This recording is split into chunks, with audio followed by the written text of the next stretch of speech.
Hi everyone, আমি রিয়া আর তোমাদের সাথে নিয়েছি আরেকটা আজকে নতুন ভিডিও। তো সবসময় তো প্রায় আমি রান্না করে দেখাই, এইসব রান্না করছি, টিফিন করি, ভাত করি। তো আজকে তোমরা লোক শেয়ার করুম আমার মা আমার সন্ধ্যার সময় কি টিফিন করে দিছে আজকে। তো এখানে মা রুটি আর ছোলার ডাল করব। ছোলার ডাল বা বুটের ডাল যেটা কো আমি ঠিক করতে পারি না, কী কই, আমরা তো বেশিরভাগ বুটের ডালই কোয়া হয়। তো এখানে মা রুটি আমারে করে দিতেছে আর আমি রুটিগুলা বানাই দিতেছি। তো আমি একটু মারে জাস্ট হেল্প করে দেবো, কারণ একলা হাতে তো এতগুলো করলে অনেকটা টাইম হয়ে যাবে। আর হঠাৎ করে প্ল্যান হয়েছে আমাদের টিফিন খাবার। তো এখানে রুটি বানাই আমরা কমপ্লিট করে সেরকম এগুলির একটু ছেঁকা লাইব। আর এখানে দেখো অলরেডি অনেকগুলো কইরা লাইছে মা। তো এইগুলির এই দেখো কীভাবে ফুলছে, এইরকমভাবে করে আমার রুটি। তো এটা ডাইরেক্ট এমন উল্টাইয়া পারে না, যদি ফুলেটের জায়গা তার লাগে এমনি করতে আসে। তো রুটি বানাই সেটা এখানে এখন সম্বাস দিয়ে লেবো ডালটা। তো এটা দেওয়ার আগে এখানে কয়েকটা আলু আর সোয়াবিন টোবিন বাইরে লইছে। তো এটি দিলে একটু টেস্টটা একটু বাড়ে। তো ভালোই লাগে এগুলো দিলে, আর আলু খাইতে তো আমার ভালোই লাগে। তো তার জন্য দিছে। আর এখন ডালগুলো দিয়ে দিয়েছি, এটা আগের থেকে কুকারে সিটি দিয়ে লইছিল। তো এটাকে 5-10 মিনিট কুক করতে হবে, তো রেডি হয়ে যাবো গা।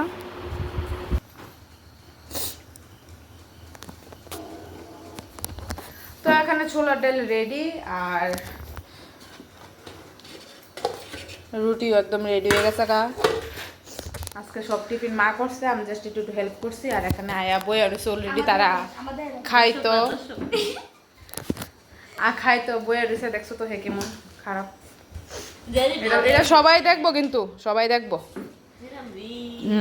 এটা হচ্ছে শিক্ষিত মানুষের এটা হচ্ছে শিক্ষিত মানুষ। আমরা হেরে চিনি না, অ্যাডপ্ট করছি, জঙ্গল থেকে আনা হয়েছে।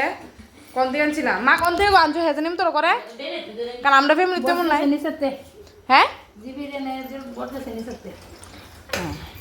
বটগাছের নিচের থেকে রান্না হয়েছে, কারণ দেখছো তো আমরা রহনতে কারোর দেখছো কিছু হেয়ার ক্যারেক্টার দেখছো তোমরা কেমন। বটগাছের নিচের থেকে দেখা হয়েছে। আর হের যারা বন্ধু বান্ধব আছো ভিডিও দেখাছো, এটা নিয়ে স্কুলে সবাই দেখাই। তো এখানে রেডি হয়ে গেছে আমাদের পুরি আর বুটের ডাল। একটু খাইয়া দিয়ে কইতাছি।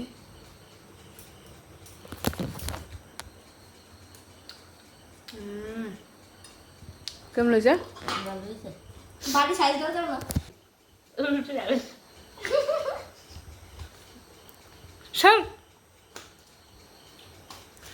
কেমন হয়েছে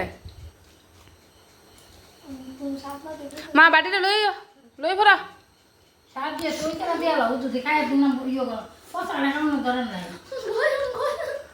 ঠিক আছে। তো আজকে সন্ধ্যাটা টিফিনের সাথে ভাই বোন সবাই একলগে বইয়ে এইরকমই মজা দিয়ে কাটাইলাম। তোমরা কার কেমন কাটলো অবশ্যই জানাইও। আর আমার ভিডিওটি ভালো লাগলো অবশ্যই একটা লাইক করো। আর নতুন ভিডিও দেখার লাগে চ্যানেলটা অবশ্যই ফলো করে রেখো।